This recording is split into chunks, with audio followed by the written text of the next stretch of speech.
Yo guys, welcome back to this brand new video. Today I will be talking about AMD, one of my other stocks that I own. So, going straight into what I want to talk about is AMD, also called Advanced Micro Devices, has transformed from a niche CPU and GPU manufacturer into a global semiconductor powerhouse. With strong product lines, expanding market share, and strategic moves in AI and data center chips, AMD is now a key player, challenging giants like Intel and NVIDIA. Today we'll dive into AMD's history, current performance, and what the future may hold. So the company founded in 1969, AMD is focused on CPUs and GPUs and custom silicon for consoles and PCs. Key historical milestones are the Ryzen CPUs from 2017, regained market competitiveness versus Intel. The Radeon GPUs compete with NVIDIA in gaming and compute markets. Strategic partnerships like Microsoft, Sony for custom console chips, and cloud providers.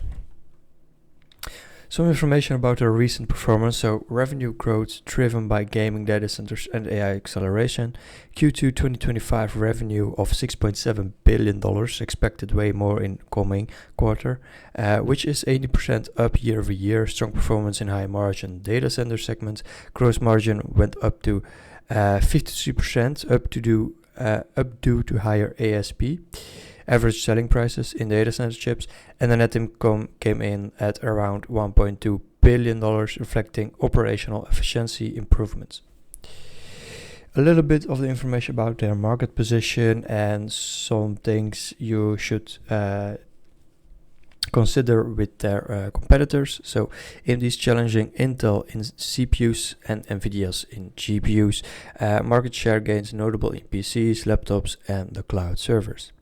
The AI market opportunity, AMD GPUs and data center CPUs gaining traction for training and inference workloads.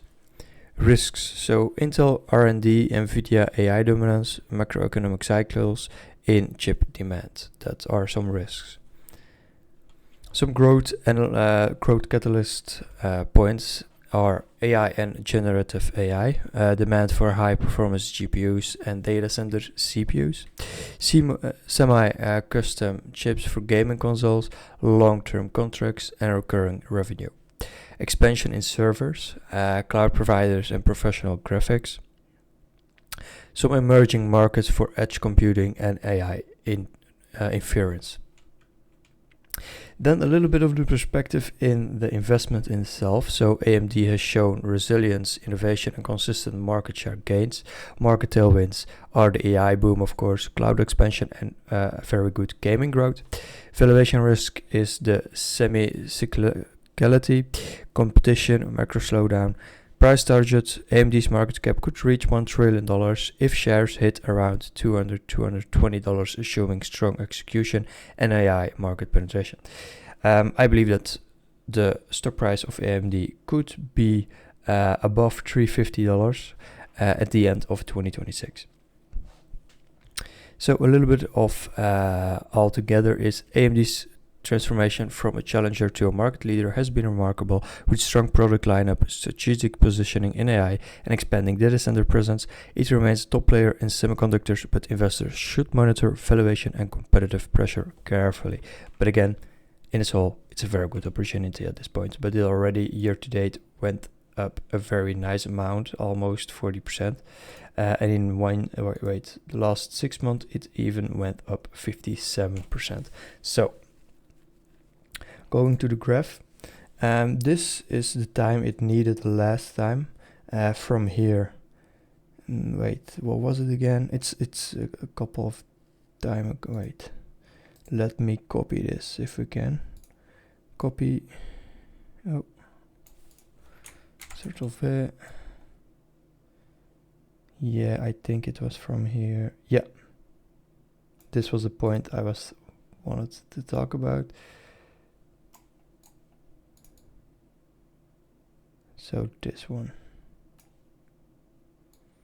Yes. So we are now in well, if we take 3 months, we are a little bit in consolidation, but in 2 points. So between 180, 170, and between 170, 160 is where we're at now. We went down, but if you look closer, we'll take the 1 month. So at this point, we are since August the 19th, we are around between 170 and 160, hovering around that since that date. Before that, we were also between the 180, 170, and actually most of the time we're just hovering between 180, 160. And then taking the 6 months. So yeah, we have some resistance at the levels of 152.5, and we have some resistance which should be broken first if we want to go to the 150 of 160.52. Those are the resistance. So the resistance of the 160.52 lies here, and that is the one that should be broken normally if you want to go further to the resistance of 152. So at this point, if we go up, we should break 174.09, and if we do that, that is actually a price coming back from those highs here, and a little bit of those highs here, and the consolidation of here, this point. But what I really wanted to talk about was, this is the time needed back in the day from 2024 to, from December 2023 going up to the highs of around 214 to 15 to 20 from March 24. So if I'm right about this, we can hit this in around the same time. So between this cube, this purple cube, in between this, we can hit the 210, 215, 220 mark. So that's in this purple. If we can get that to there, so that's the trend line of this. Wait. Let me take this.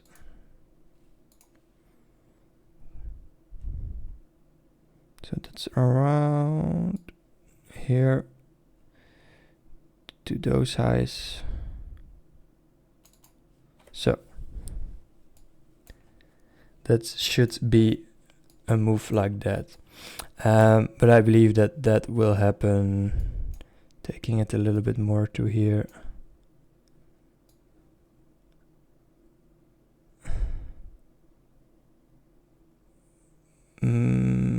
So like this. It's not the price I wanted at, because it's at 163, but in pre-market, by the way, almost 170. But what I mean is that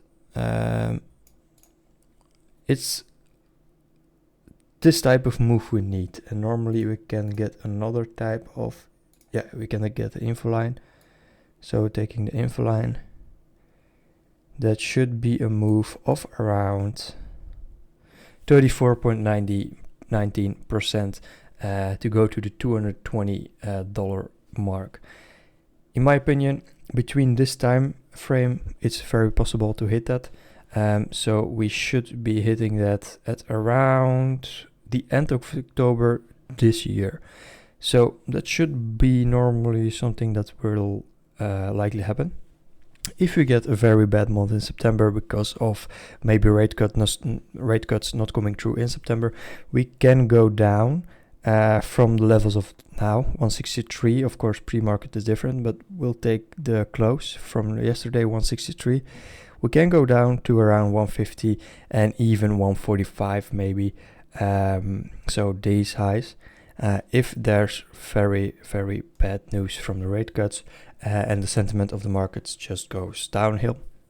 Of course, it can go even lower, but at this point, I do believe that this is a nice resistance of the 152.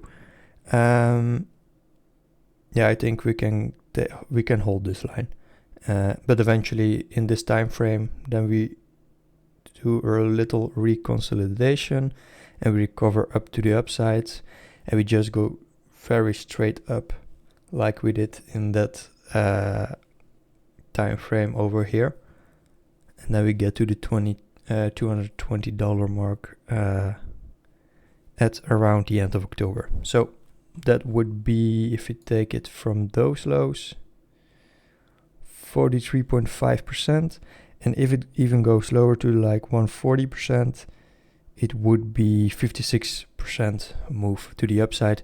So if it drops to those levels, I will be buying a lot, because that would be around 50 to 60% return in around a month and 2 months. So it's very, very interesting if something happens on the market. If not, we still make a consolidation like we're doing now. We've started to do that a little bit over here. But then we should get a return with normal things on the market. We should get a return of around 37%, if you see. So still beginning of November, the ending of October, that should be a 36-37% gain from the point we are at right now. So that was all of the things I wanted to say about AMD. But for now, thanks for watching, and I'll see you guys later. Bye.